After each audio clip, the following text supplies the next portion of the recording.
Are you ready? Are you ready? For a podcast hosted by George T. Who the hell are you? I am the movie geek. Who are you? I am the movie geek. You are such a geek. Thank you. And now, on with the show.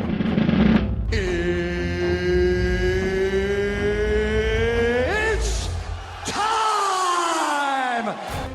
It's showtime. It's showtime.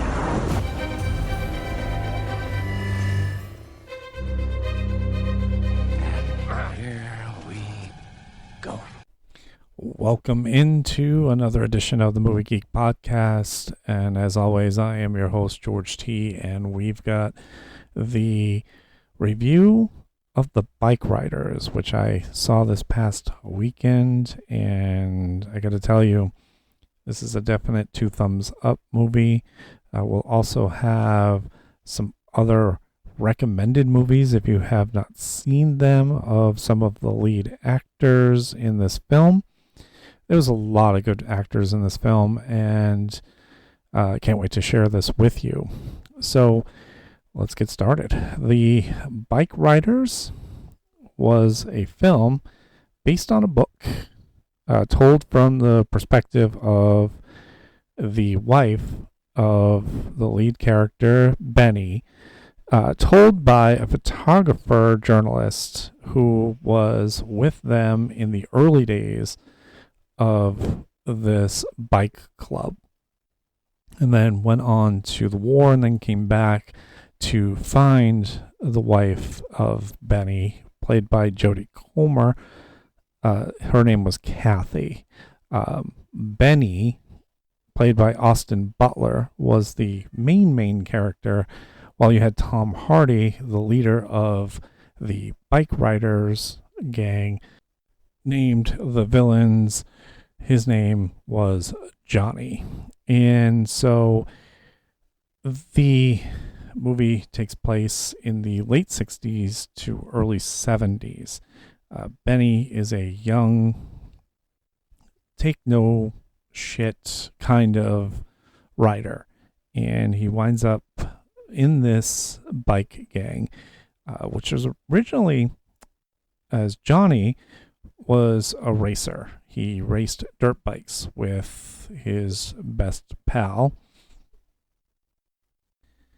played by Damon Herman as Brucey.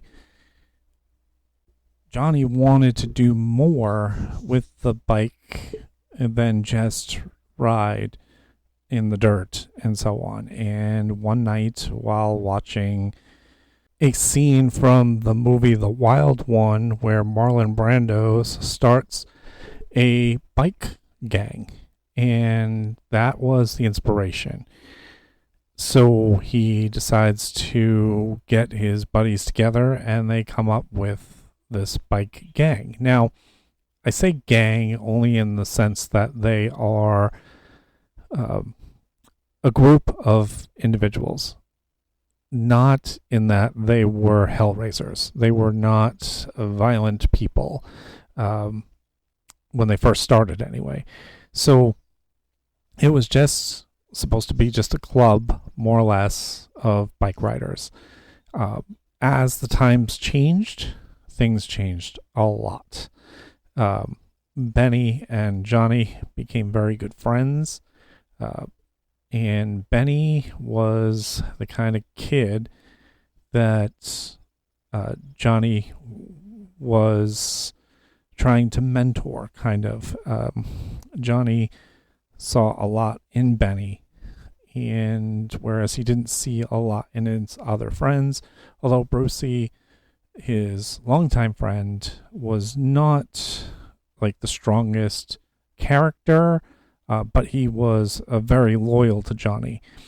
So as the movie progresses, the gang starts to get bigger, and again, the times are changing during the war, and now other bike gangs or bike groups are coming together. And so there's rivalries from outside of their little area. Also, in the area where the Vandals were in, there were a lot of townspeople that did not want them in their establishments, thinking that they were a violent group. We see in the opening scene where Benny gets into a fight with two locals, and he winds up getting bludgeoned in the back of the head. But we don't see the entire thing until later on when, and we'll get to that in a minute, but Kathy is telling the photographer about how the gang became the gang and how Benny is kind of the outlaw in the gang. Johnny is more the level-headed boss who, again, just wanted to have a good time, wanted to drink beers, ride bikes. He never intended for this group to get a violent reputation. And as, again, time goes on, as people came, in and asking for acceptance into the group, some of the people started to get violent. And we've got plenty of examples to come in this film. And ultimately, as we get toward the end of the film, Johnny and Benny go on their different paths. And we'll get to that in a minute. So, other people in this movie. Norman Reedus plays Funny Sonny. About halfway through the movie, he is a California bike rider who winds up coming up from California and meets them at, I do not remember where they met, but kind of falls in with them and wants to join their group. And they accept him in, and, everything seems fine.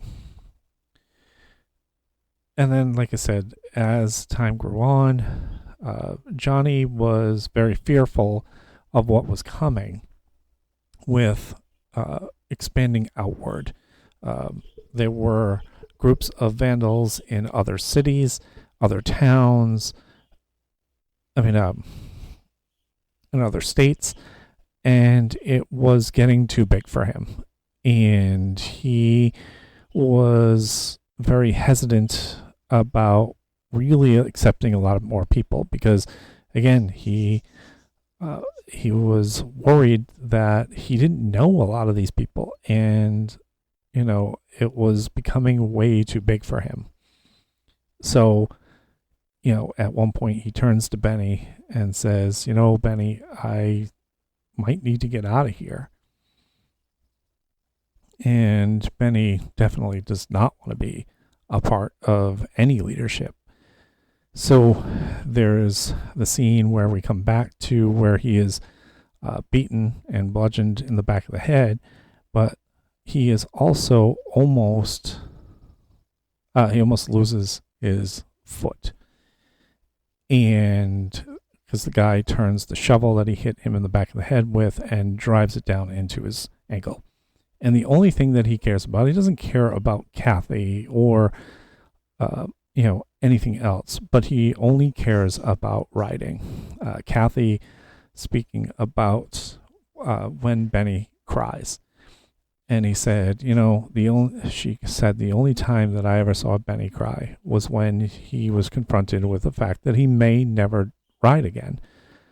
There was no other tears, like when so-and-so died and this one died, his father dying. And it was hard for her to understand how she was in this relationship. Kathy's background was she was a very conservative woman who winds up going into this bar and meets up with a friend.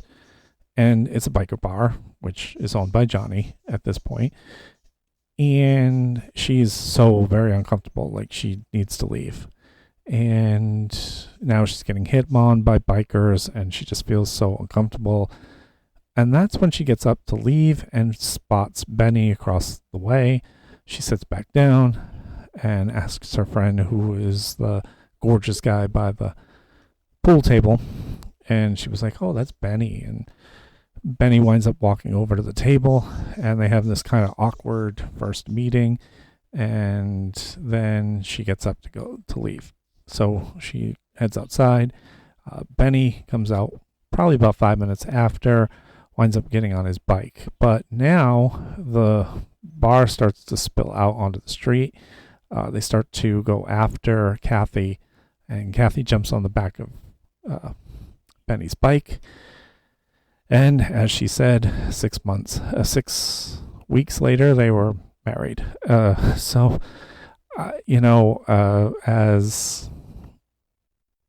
As crazy as that sound, I guess back then that wasn't the worst thing in the world, I guess.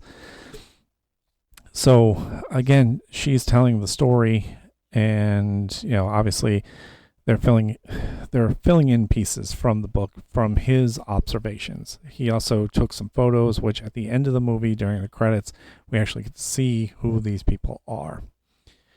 So as we go along, there is a scene where now this club has become way too big for Johnny, and so there is a party at a house, and there is a guy by the name of Cockroach who wants to get out of the club. He feels very uncomfortable about some of the newer members, so he winds up kind of getting a little hammered and starts telling some of the newer guys that he wants to get out. And what happens next is he is beaten almost to death by the newer gang members. Luckily, Benny was able to take him to the hospital. But while that was happening, Kathy is inside the house, and I guess they had an escort or stripper in there, and they took her dress and they gave it to Kathy because Kathy was like, "Oh, I really like that dress," and they were like, "Oh yeah, you can wear that." So they took it off of her. They gave it to Kathy for her to put on, and of course now you know what's going to happen now. Benny's not there, and now you've got a bunch of drunken bikers, and she is almost raped. And that, at that point, she knew that she needed to get out, and that Benny needed to get out. So obviously, Johnny was able to come back in along with Funny Sonny, and they were able to get Kathy out of there. And then there is the scene now where Kathy has to make the choice. So she goes to Johnny the next day, says, "You cannot have Benny. He is mine," and so on. "And you need to tell him that he cannot ride with you anymore." And of course, Johnny, being Johnny, says he's a grown man. He can make his own choices. He does not have to ride with us. He does not have to, be mine, and he doesn't have to be yours. He is his own man. And that's the way Johnny is. Johnny, for all of his badass intentions, is a very soft-spoken guy who does not do well with confrontation as much as you would think he would be. So she's disappointed that Johnny would not stand up for him, but we all know that Johnny really liked Benny in the sense that Benny was going to be his successor if he wanted to be. But we all know that Benny didn't want to be because he didn't want to be saddled with the responsibility that Johnny had. And he knew what the responsibility was, and Johnny knew it too. But he couldn't see his group that he started being decimated by some of the people that were in this group. As he said over and over again, I don't know half these people. I can't lead these people anymore, and it's going to hurt. So a little later on, there is a young teenager, or maybe 20 something, now gets a little motorcycle gang of his own, and he goes and confronts Johnny, says, I want to be in the group. And Johnny's like, are you kidding me? What are you, like 12? And like, he didn't want that responsibility, because he thought, well, I don't want to have kids in this group, going the wrong way, because again, he saw what was happening to this group. So the kid was like, oh, I'll do anything. If you need me to rob somebody, you need me to kill somebody, I can do that. I want to be a part of this club. And Johnny was like, okay, but only you and your friends can't come. And he was like, fine, I'll do it. And then Johnny was like, whoa, whoa, whoa. He's like, no, you can't do that, because you don't leave people behind. And that was Johnny. Johnny did not like to leave who he felt was loyal to him behind. And he found it very disrespectful. The kid tries to knife him. Obviously, he gets cut, but he winds up beating the kid. And then, subsequently, gets him out of there. So a little later on in the film, as we're going through, there's more of these heart-to-heart moments and so on. And then the kid comes back, and now he is a vandal, and he now challenges Johnny for his seat at the table, because he feels like he could run the club better. And again, another example of youth trying to overpower. And Johnny said, okay, fists or knives? And the kid's like, fists. So Johnny knew what he was in for. And he knew that he was either going to be killed or he's going to have to kill the kid. Whereas he had a fight earlier on in the film with a guy, and he was like, are we going to throw fists or are we going to throw knives?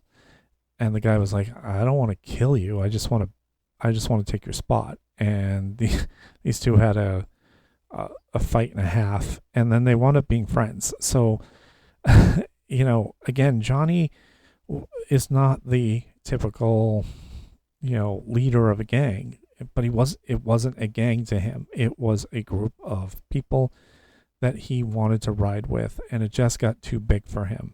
But he knew he couldn't get out without being, the guy who has to turn it over to somebody.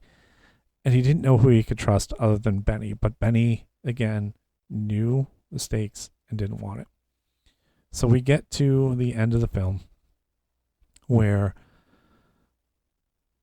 Johnny's looking for Benny, because he knows that this could be the end of him, or this could be the end of the group if he fights the kid. But Benny took off a while ago, hadn't spoken to anybody, and he was hoping that Kathy had heard something from him. So we get to fight night, and now Johnny's ready. Johnny is ready to do what he has to do. The kid shows up with a few of the bikers, and now we're ready for the fight. But as fate would have it, the kid pulled a gun and shot him in cold blood. It was quite an interesting end to Johnny.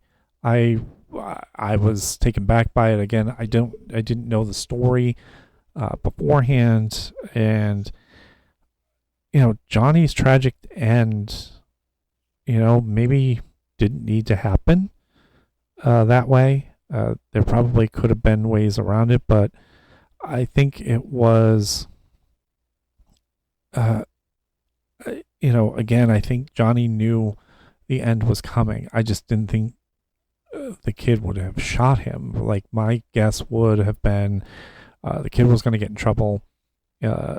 Baseball bats, maybe his friends jump in to help him. they finally, stab Johnny a few times, but I never envisioned the kid being a gun-toting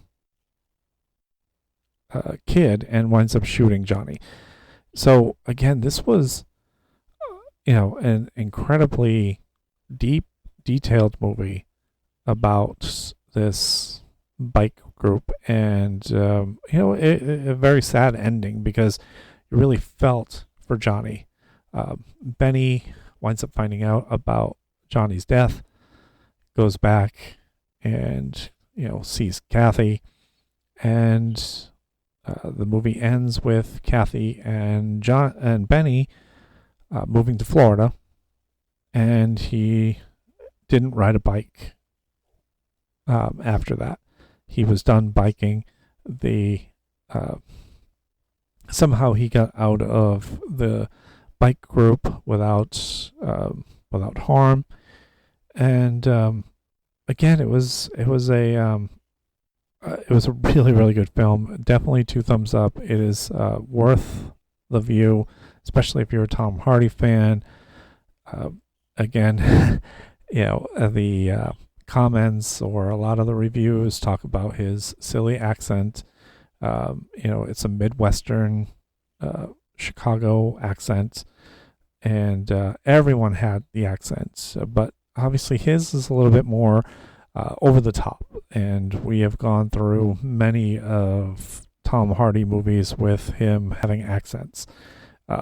Obviously, Bane in Dark Knight, with Dark Knight Rises, with that accent, and he talked about the accent being somewhat of a Midwestern Bugs Bunny type in this film. So again, you gotta love Tom Hardy. The guy has been in some tremendous films. As I said, Dark Knight Rises. He was in Dunkirk. He played Capone. So those are movies that pit him in good roles. And if you haven't seen any of those movies, you must see them. And again, this is a definite 2 thumbs up for me. Other cast members, we have Michael Shannon played Zipco. Toby Willis plays the kid in this movie. And again, you've got to see this movie. So I talked about Tom Hardy's movies that you should watch. Jodie Comer is great in this film as well as Kathy. She was in Free Guy and The Last Duel, and she starred in Killing Eve, among other things. Then our main character, Benny, played by Austin Butler, was Elvis. In the Elvis movie, he was also in Dune 2. He was also in Once Upon a Time in Hollywood and other shows and movies. So those were your 3 main characters. And again, the character development, the story flowed so well. The chemistry between all 3 of them were exceptional. And I'm telling you, this is worth a view. So I hope that you will see it, and you can leave comments if and when you do see it. And that's all for now. And I've got more content coming, so keep listening. And I will see you at the movies. See you next time. Bye. Waiting for you. Goodbye. Goodbye. Goodbye. Hasta la vista, baby. That's all, folks.